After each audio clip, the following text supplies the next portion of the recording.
मीणा समाज कौन होता है कि जो इसको रोक लेगा? जो भारत का कानून है, जो हमारी सरकार चाहती है, तो मीणा समाज उसमें क्या कर लेगा? हमारे भारत के कानून के अनुसार सीमा को वापस पाकिस्तान जाना पड़ेगा, चाहे वो सनातनी हो, चाहे कोई मुस्लिम हो, चाहे कोई सिख हो, चाहे कोई ईसाई हो। इसको नागरिकता कभी नहीं मिल सकती। और रही बात उसकी बेटी की, क्या उसने बेटी को जन्म दिया है? तो बेटी के जन्म देने से भी सीमा को नागरिकता नहीं मिलेगी। पहले क्या होता था कि कोई भी पाकिस्तानी महिला भारत के अंदर आई और यहाँ आकर के गर्भवती रह गई तो उस महिला को भारत की नागरिकता मिल जाती थी। लेकिन ये कानून बहुत समय पहले भारत सरकार हमारी खत्म कर चुकी है। भारत सरकार हमारी खत्म कर चुकी है, तो सीमा को नागरिकता कभी नहीं मिलेगी। दूसरी बात, वो कोई भी स्टंट अपना ले अपना कि इसको नागरिकता मिलेगी, नागरिकता मिलेगी। नागरिकता यहाँ कब किसको मिलती है? जो लोग वैध तरीके से भारत के अंदर आए हुए हैं उनको नागरिकता मिलेगी। ये तो अवैध तरीके से भारत में आई है, तो इसको नागरिकता मिलने का तो कोई सवाल ही पैदा नहीं होता। लेकिन वो जो कह रहे हैं कि यहाँ के रबुपुरा वाले बड़ा प्यार करते हैं, उसको जाने नहीं देंगे, ये सब तर्क को थोड़ा समझाइए ना। आप तो यहीं रहते हैं। मैं कहता हूँ आप रबुपुरा में लगा करके एक दुकान से लेकर पूरी मार्केट में चलिए आप, कोई भी व्यक्ति अगर ये कह दे कि हाँ सीमा को यहाँ रखा जाए, मतलब खुला विरोध है। अरे कैसी बात कर रही हो आप? बिल्कुल खुला विरोध है। लेकिन इतने दिन हो गए, अभी सारा इसका चाल चरित्र देखा गया, सबने ये भी कहा कि ये महिला ठीक नहीं है, बावजूद इसको खुलकर, अब जो खुलकर विरोध हो रहा है, पहले खुलकर विरोध होता तो शायद अभी तक ये स्थिति आती ही नहीं। उस समय लोग भावनाओं में बह रहे थे और सिर्फ क्या देख रहे थे? गदर फिल्म, सन्नी देओल और वो क्या है पता ना, वो हाँ सकीना, वो देख रहे थे बस कि हमारा तो सन्नी देओल सकीना को ले आया। लेकिन आज पूरा मोहल्ला, मीणा समाज भी उसका विरोध कर रहा है। अच्छा जी। अब उसी शकीना और सनी देओल की मैं बात करूं तो अभी तक तो सनी देओल साहब बार बार निकलते तो कहते थे कि मैं पाकिस्तान का जीजा हूं जी। लेकिन आज जो 27 लोग मारे गए, उनकी पत्नियां विधवा हो गई, बच्चे के सर से पिता का साया चला गया, आज वो सनी देओल कहाँ छिपा है, या उसकी शकीना क्यों नहीं सामने आ रही है? बोलो ना, आज तक तो कभी बोली नहीं उनके लिए, कभी कोई उन्होंने संवेदना प्रकट की उन 27 लोगों के विरुद्ध, मतलब 27 लोगों के हित में, या उनके परिवार को कोई संवेदना दी कि हाँ आपका परिवार उजड़ गया, साया उठ गया आपके ऊपर से, आज वो घर में बंद है और सिर्फ अगर वीडियो डालेंगी तो क्या डालेंगी? राज आज मेरा राज पास्ता खाएगा, ये वीडियो डाली जाएंगी जी। तो मतलब संवेदनहीन है भारत को लेकर वो महिला, और साथ ही ये जो उसको लोग जो सहयोग दे रहे हैं जैसे सचिन मीना, नेत्रपाल, ये लोग संवेदनहीन है भारत के उन लोगों के लिए जिनकी जानें चली गई। बिल्कुल मैं मानता हूं कि वो संवेदनहीन है बिल्कुल, और उनको सपोर्ट करने वाले भी व्यक्ति संवेदनहीन है। तो अब मैं कानूनन तौर पे अगर बात करूं तो आपको पता है कि 48 घंटे का वक्त दिया गया। वैसे लोग जो वीजा पासपोर्ट के साथ आए थे उन सबको भगा दिया गया। छोटे छोटे बच्चे, 1-1 साल के बच्चे अपनी माँ से जुदा हो गए। लेकिन इस महिला के ऊपर अभी तक कोई कार्रवाई नहीं होना, और अगर थाने में पूछते हैं तो वो कहते हैं ऊपर से कोई आदेश नहीं है। कौन सा ऐसा कानूनी पहलू है जो सीमा हैदर को पाकिस्तान जाने से रोक रहा है? सुनिए, मेरी बात सुनिए। अभी तक जो हमारी सरकार द्वारा जो आदेश दिया गया था वो वीजा वालों के लिए किया गया था। उनके वीजा, जो पाकिस्तान के जो वीजा धारक हैं, उनके वीजा निरस्त करके उनको वापस पाकिस्तान डिपोर्ट किया जाए, ये आदेश था। अब ये तो अवैध तरीके से, इस पर वीजा है ही नहीं, तो ये आदेश उस पर फॉलो नहीं करेगा। अब मैं अपनी राय आपको बताना चाहता हूं कि इसको वापस पाकिस्तान डिपोर्ट, यदि तुरंत डिपोर्ट करना है तो इसके खिलाफ जो अभियोजन है, सरकार है, वो वाद की कार्यवाही समाप्त करे और इसको तुरंत डिपोर्ट करे। और यदि इसको वापस डिपोर्ट भी ना करे सरकार, तो कम से कम इसको रबुपुरा से हटा करके डिटेंशन सेंटर में रखा जाए। और उसके बच्चे भी उसी के साथ रहेंगे। भाई बच्चे को रिश्तेदार थोड़ी है कि बच्चे भी उसी के साथ रहेंगे, वो भी पाकिस्तानी नागरिक हैं। मतलब आप कहना चाहते हैं कि स्टेट वर्सेस सीमा हैदर का जो ये मामला आ रहा है, उसमें स्टेट चाहे तो सारा जो भी कानूनन जो भी केसेस चल रहे हैं, अच्छा ये बताइए देखिए, सुनिए। पराशर जी, ये बताइए कि इसके पीछे कितने केसेस चल रहे हैं, क्योंकि मोमिन मलिक साहब भी कहते हैं कि बहुत सारे केस लगाए हुए हैं, तो ये वो मेरी- उस मेरी तस्वीर बात- को भी मेरी थोड़ा बात स्पष्ट सुनिए। करें। मोमिन मलिक ने एक मुकदमा डाला था, उसमें एपी सिंह और सचिन मीणा और मेरे ख्याल से सीमा भी थी। एक मुकदमा डाला था, वो जेवर न्यायालय के वो समक्ष जो डाला था। मानहानि 5 करोड़ हाँ, 6 पता ना क्या करोड़। था, हाँ जी ना, वो अलग था, वो भी खारिज है। जेवर कोर्ट के अंदर एक मुकदमा मोमिन मलिक ने डाला था, वो खारिज हो गया। 2 मुकदमे इन्होंने एपी सिंह ने डाले थे, एपी सिंह ने डाले थे मोमिन मलिक और गुलाम हैदर के खिलाफ, वो भी सारे खारिज हो चुके। कोई मुकदमा सीमा का लंबित नहीं है, सिर्फ और सिर्फ जिस मुकदमे में मैंने इसकी जमानत कराई थी, सिर्फ वो मुकदमा है।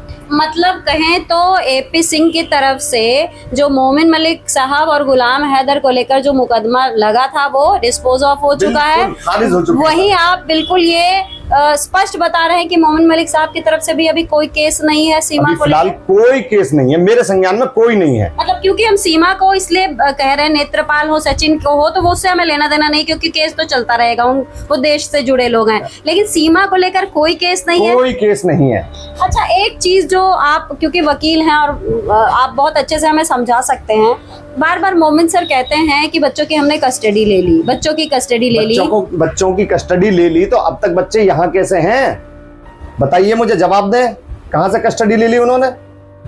1-1.5 साल से मैं यही सुन रहा हूं कि कस्टडी ले ली, कस्टडी ले ली, बच्चे तो आज तक यही हैं। लेकिन हेमंत जी वो तो कह रहे हैं कि हमने कस्टडी ले ली है, लेकिन हम अगर उन बच्चों को ले लेंगे तो मीडिया वाले हमारे पीछे पड़ जाएंगे, सीमा कहेंगे एक माँ से बच्चे को अलग कर दिया, इसलिए हम गुलाम का इंतजार कर रहे हैं, वो आए तो उसी को देंगे। तो इसका कोई और विकल्प हो सकता? गुलाम तो अब फिलहाल आ ही नहीं सकता, गुलाम फिलहाल नहीं आ सकता। तो कस्टडी, और ना ही मैं बता रहा हूं कि कोई कस्टडी मिली होगी अभी तक। जो कह रहे हैं कि मैं मोमिन सर से भी कहना चाहता हूं कि यदि उन्होंने कस्टडी के आदेश करा लिए हैं तो उस आदेश को भी सार्वजनिक करें।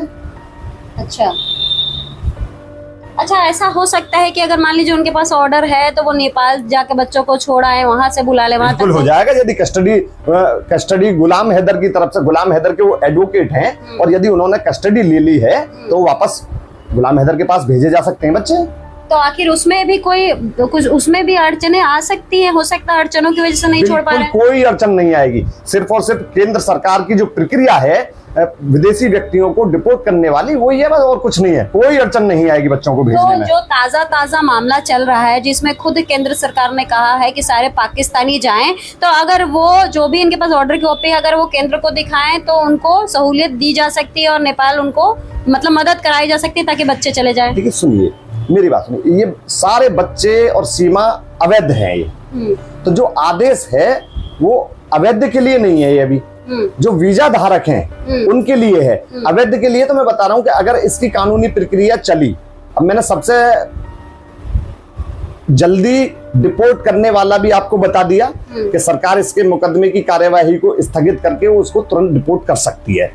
और दूसरा ये कि इस जो मुकदमा है जिसमें गिरफ्तारी हुई थी, इसके खिलाफ कोर्ट में चार्जशीट आए, ट्रायल चले, और मैं बता रहा हूं कि बचाव पक्ष पर यदि चार्जशीट आने के बाद बचाव पक्ष के वकील पर कोई एविडेंस नहीं मिलेगी, चूंकि सीमा पर वीजा नहीं, कैसे साबित करेंगे आप कि सीमा पे वीजा था? लेकिन एक सवाल जो मेरे पास लोग भी लेकर आ रहे हैं और मेरे मन में भी उठ रहा है कि अभी कुछ केसेस आए, जब ये मामला आया तो यूपी में भी सुनने में आया कि 1500 से ऊपर ऐसे लोग पकड़े गए जो बगैर वीजा पासपोर्ट के यहाँ रह रहे थे, पाकिस्तानी। उन सबको पकड़ के डिटेंशन सेंटर में डाल के उनको पाकिस्तान रवाना कर दिया गया, और ऐसे केस 20,000 तकरीबन बिहार में भी मिले हैं। तो ऐसे लोगों को तो पकड़ पकड़ के भेजा जा रहा है, तो कहीं ना कहीं उसको लेकर भी आदेश पारित हुआ होगा, तभी तो ये लोग भगाए गए। तो ये महिला तो चिन्हित है, इसको तो ढूंढने की भी जरूरत नहीं है। चिन्हित है, लेकिन वो है ना, उसमें जो लोग पकड़े गए हैं ना वो सारे वीजा धारक हैं। नहीं, जो 1500 से ऊपर जो केस आए हैं वो मैं बता रही हूँ कि वो अवैध लोग हैं जिनको डिटेंशन सेंटर में डाला गया। ये भी खबर छपी थी उसके। मैं मानता हूँ कि इसमें सरकार प्राथमिकता से इस पर ध्यान दे और इसको भी डिटेंशन सेंटर में डाले। चलिए, अब मैं आखिरी एक सवाल लूंगी, क्योंकि पराशर जी, अब जिस तरीके से ये खबर आई है कि कोई गुजराती व्यक्ति आता है और सीमा हैदर का दरवाजा तोड़ता है, घुसता है, मारता है, पीटता है और उसके बाद उसको पुलिस पकड़ लेती है। इस पूरे प्रकरण को लेकर, हालांकि ये जो है ये खबर छप गई है, हमने अखबारों में भी पढ़ लिया है और अब तो बड़े बड़े चैनलों पर भी ये खबर चल रही है, तो कहीं ना कहीं इस खबर में सत्यता है। पुलिस ने अपनी तरफ से कुछ ना कुछ बयान दिया, तभी ये खबर चल रही है। तो इस प्रकरण के बाद क्या वो इलाका सेफ है? सीमा हैदर अगर उस घर में अभी रह रही है तो क्या वहाँ के लोग, जो आसपास लोग रह रहे हैं, वहाँ उनके लिए वो जगह सेफ माना जाएगा? क्योंकि आज एक आदमी घुसा है, कल तो कई, क्योंकि नाराजगी तो सबके अंदर है। जो लोग यहाँ पर रह गए, जो पाकिस्तान नहीं जा पाए, जो बच्चे माँ अलग से हो गए, ऐसे ही लोग तो उठ के आ रहे, अपना नाराजगी दिखा रहे हैं। तो क्या वो इलाका रबूपुरा वालों के लिए सेफ है अगर सीमा हैदर वहाँ पे है तो? देखिए, रबूपुरा वालों के लिए मत कहिए, रबूपुरा वालों के लिए तो रबूपुरा सेफ है, पर मैं मानता हूँ कि सीमा हैदर के लिए वो सेफ नहीं है। इसको तुरंत हटा करके डिटेंशन सेंटर में ही भेजा जाए। क्यों बेकार की पुलिस फोर्स वहां लगा रखी है उसकी सुरक्षा के लिए? वहां डिटेंशन सेंटर में है, सुरक्षा पूरी है, वहां रखा जाए तो ज्यादा बेटर रहेगा। मेरा वक्तव्य ये है कि उसको यहाँ से हटा करके तुरंत डिटेंशन सेंटर नहीं, लेकिन अगर मान लीजिए कोई घटना घटती है, इस तरह का कुछ होता है, तो वो तो पूरा इलाका प्रभावित होगा ना हेमंत जी। मान लीजिए 4-5 लोग ही आके वहाँ हमला बोल देते हैं, तो वहाँ जो आसपास के लोग हैं उनके ऊपर भी तो दिक्कत हो सकती है। बिल्कुल दिक्कत हो सकती है। इसी बात को दृष्टिगत रखते हुए तो मैं कह रहा हूँ कि इसको डिटेंशन सेंटर भेज दिया जाए, वहां ज्यादा सेफ रहेगी। अन्य जो लोग हैं, उनके अड़ोसी हैं, पड़ोसी हैं, जिनका इससे कोई लेना ना देना ना, उन पर भी कोई दिक्कत हो तो क्या फायदा। अच्छा, हमने कई बार ये भी देखा कि कुछ पत्रकार पड़ोसियों से बात कर रहे थे तो वो भी जवाब नहीं दे रहे थे। उनका कहना था कि हम अगर बोलेंगे तो झगड़ा होगा, मतलब कहीं ना कहीं वो बोलना चाहते हैं लेकिन बोल नहीं पा रहे। हाँ, बिल्कुल मैं बता रहा हूँ कि हर कोई पड़ोसी के विरोध में ना बोलना चाहे तो उसकी कोई दिक्कत ना है, लेकिन हाँ उनके मन में जरूर है कि हाँ ये गलत रह रही है। मैं बता रहा हूँ आपको। चलिए, बहुत बहुत धन्यवाद हेमंत जी। तो मैं आपको बता दूं कि ये पूरा प्रकरण है और मैं किसी और की ज़बानी आपको नहीं सुना रही हूँ। हेमंत जी वो है जिन्होंने ही सीमा हैदर की बेल कराई थी। छोटी से छोटी डिटेल, छोटी से छोटी जानकारी जो सीमा से रिलेटेड है, वो हेमंत पराशर के अलावा कोई दे ही नहीं सकता है। तो ग्राउंड से मैं आपको रिपोर्ट दे रही हूँ और एक एक चीज़ें वो बता रही हूँ जो अभी तक सीमा को लेकर जग जाहिर नहीं हुआ, सीमा को लेकर जानकारी नहीं पहुंची है। क्योंकि कई बार हम देखते हैं कि मेन स्ट्रीम मीडिया आती भी है तो उनके पास आधी अधूरी नॉलेज होने के कारण वो स्पष्ट तौर पर इस पूरे प्रकरण को जनता तक नहीं पहुंचा पाती है। तो फिलहाल इस पूरी खबर के साथ मैं आपको छोड़ी जा रही हूँ। आप भी बताएं कि आखिर इस घटना के बाद, इस पूरे प्रकरण के बाद सीमा हैदर का 2023 से अभी तक यहाँ रहना और आदेश होने के बावजूद सीमा हैदर का भारत में बने रहना, क्या कहना चाहेंगे आप? जरूर बताइएगा कमेंट बॉक्स के जरिए। नमस्कार।